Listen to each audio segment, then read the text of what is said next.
Hi everybody, and I'm back to start the series of vlogs as I promised. So today what I'm going to do is just talk to you about fillers. Very generally, no specific detail today about procedures, but lots about actual fillers, what they are, what we do with them, and what products we use. So just to start with, there are lots and lots of fillers. So I think when I last researched this, there are probably about 500 different brand names of fillers. With different ranges across the market. So it's absolutely massive. And obviously country to country, different practitioner to practitioner, people use different things because there's different licensing in different countries as well. So I will be looking at this from my perspective as a practitioner in the UK and what I tend to use, but that doesn't mean I won't mention others that are also used in other countries. So let's start with what are the different types of filler. So the most common and the most widely used, I imagine, around the world are hyaluronic acid or HA fillers. And probably because they're the most versatile, but also because they're also reversible. You can dissolve them. So people like the comfort zone that brings, and I tend to agree with that in the main. So hyaluronic acid is a naturally occurring substance that is found in everybody's skin, and it hydrates because it attracts water and gives us that plumpness that you see in 20-year-olds. Unfortunately, as we get older, we slowly lose our hyaluronic acid, and that's all part of the aging process. So we're firstly using something that is already present in the body. So it is not impossible, but almost unheard of to be allergic or have a sensitivity reaction to hyaluronic acid. It has happened in very, very, very rare cases. I've never seen it in 10 years of practice. So the results are temporary when you're using hyaluronic acid. So you're looking at anywhere between about 6 months and possibly 18 months, but we tend to say 6 to 12, and it also depends on where you put them, so they don't last as long in the lips, for example, as they do in the cheeks. Most hyaluronic acid fillers also have lidocaine inside them in the syringe, so that as soon as your practitioner starts to inject, you start to get some numbness and it reduces the pain. Although, to be honest, they're not that painful. Again, it varies area to area, and the lips are more painful than the cheeks, and so on. So that's hyaluronic acid. Now, as I said, there are lots and lots and lots of different brands of these. So I'm just going to go over the couple that we tend to see mainly in the UK. So I tend to use Restylane products because I like them. And I've tried lots. And I just keep coming back to the Restylane products because you've got loads of versatility across the range, and they have a massive range, and they have two types of HA filler. One's called OBT technology and the other is Nasha. And one set is much firmer, the other set is more spreadable, as it were. So again, it gives me the choice depending on how old the patient is, what they want doing, what their skin quality is like. So in the Restylane portfolio, there are products like Restylane Refine, Define, Kiss, Lift, Classic, and Skin Boosters. And Skin Boosters do a slightly different thing, but they are still hyaluronic acid. And when we get to the more detailed videos, I will talk you through those. So that's the Restylane brand. Then we have Juvederm, which is also very popular. I used to use Juvederm, but now I've moved over to Restylane because I just liked the flexibility more and the softness of some of the products. Juvederm, absolutely the same kind of thing, a big range for different jobs. So you'll hear names in the Juvederm range like Volux, Volbella, Voluma, Juvederm 3, you know, there are all sorts. Same kind of thing. Good products made by another big company. So Galderma are the parent company of Restylane, and Allergan are the parent company of Juvederm. So big companies, lots of research behind them, respectable companies. There are other brands on the market too, but those are going to be the main two. You may hear of other brands like Bolotero, Aliaxin, those kind of fillers. So I haven't used those, so I can't comment on them. I haven't felt the need to use them either. But those are the hyaluronic acid products, and they will probably be the ones that you hear about the most. It's always important when you've had a treatment to note down what the product was that they used, because if you do go to another practitioner, you won't believe how often I say to people, what was it? And they just don't know. So always get the name of it. Okay, so after that we have a series of other fillers which are not reversible, so they're not dissolvable. That doesn't mean they're permanent fillers. The body does still break them down. It's just we can't add an enzyme into the skin to dissolve them. So the first one, and I will never pronounce this properly, so I'm only going to do it once. You're not going to trip me up more than once, but it's calcium hydroxylapatite, otherwise known here on in as CAHAs.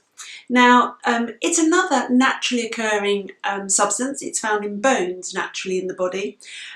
So in a filler, we use the calcium particles, similar to the ones found in bones, and they are microscopic, absolutely microscopic, and they're still delivered in a gel like the HA fillers, and the calcium particles are suspended in that gel.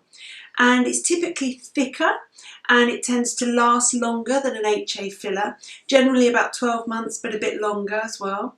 And it's also reported that these fillers stimulate your own collagen. I think any time you put a needle into the skin stimulates your own collagen, but the calcium particles are reported to stimulate the collagen. So you get a bit of long-term benefit from your own body building up the area that filler has gone into. Now, the fillers that we use in the UK that fall into this range are called Radiesse. So that's another one for you to just, think about. But it has a different use, and you won't find that many clinics using it as their go-to filler. But having said that, it's a big market and lots of people do have it. After that, we've got the poly-L-lactic acid fillers. Now, again, this is a substance which is biocompatible. We've been using it in medicinal procedures. So in orthopedics, for example, we've been using it in joint replacements and for years. And so we know that it's really well tolerated. It's the same sort of substance that we find naturally in the body. And so dissolvable sutures, for example, are made of this. So we know that the body tolerates it really, really well. They're technically classified as collagen stimulators.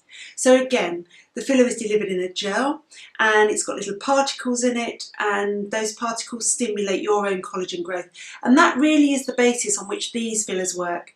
So the gel doesn't hang around for very long at all, literally starts to die away within some products within a few days, others up to about 8 weeks. But in that time, the particles still stay there, they stimulate your collagen, so you've got the gel going like this, but you've got the collagen growth going like this. So one replaces the other. You also get some good skin resurfacing because of that process above where the filler has been. So they kind of have two actions. One is to lift out and fill by stimulating your own collagen, but also you get a good skin retexturing. And this does happen. And I can tell you that when I went for the training on one of these, this was Elonze, when they said that, I thought, oh, what a load of nonsense. How can that happen? But it does. I now use it in my clinic and I've seen it and it does. So it's important and to know that you get more than one benefit from that. These can't be dissolved. So you have to be in good hands with someone that you trust, who you know is going to do a job that you like. However, they are good products. I do sometimes use them on noses, for example, because they last longer. So Elonze, depending on which one of the Elonze brands you use, can last for up to 4 years. Now, I tend not to do that because I'm not convinced by that, but I do use the one for 2 years. So you do get longevity. They are a bit more expensive as a result, but the kind of products that you will hear in this category, the CAHAs, are Elonze and Sculptra. So those are the two. Okay, then after that we have some which we're not necessarily using in the UK so much, but again, a word I won't ever be able to pronounce, but they are PMMA fillers, which is polymethyl methacrylate. That wasn't bad, was it?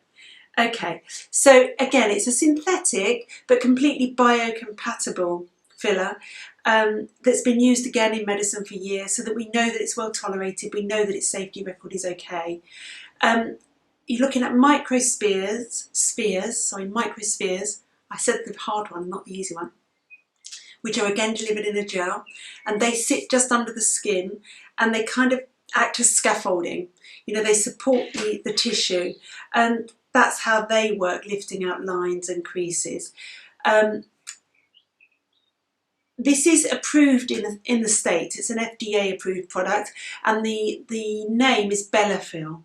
Now, I'm not sure if you can get this here. I know people often ask me for it. It's not something I've used or been trained in, but that's the other main filler. And then after those 4 categories, you've got one other which I hesitate to call a filler, but it is classified under fillers, and that is fat transfer, so autologous fat transfer. So that is where, by a much more invasive procedure like liposuction, your own fat is taken and put in other areas. So for example, they might take the fat from your bum and put it in your cheeks. So I've got patients who have had this done. They've tend to have had it done abroad. And it doesn't seem to last for very long. It doesn't seem to hang around, although I know it is sold as being a long-lasting solution. I'm not convinced by it. It's a very invasive procedure. Liposuction has risks of its own. And obviously we're not going to do that in the kind of non-surgical clinic that I have, purely because we're not set up for it, and I'm not convinced that it works. But that's the other class of filler, if you like, that I have seen described as a filler. But I think it kind of sits on its own. So that's our whistle-stop tour around what types of filler are there on the market. There are 4 classes, as I've said. They're all very similar in terms of what they achieve at the end of the day, lifting out wrinkles, building chins, noses, cheeks, etc. They last for shorter or longer time, depending on what they are. Some have some skin resurfacing, some have collagen growth as part of their mode of action. And one set, the HAs, are reversible. We have an enzyme where we can dissolve it. So, I hope you found that useful. Please do ask me any questions you want, and come back next week for the next part of the series for what do they do, where do we use them. Take care, bye.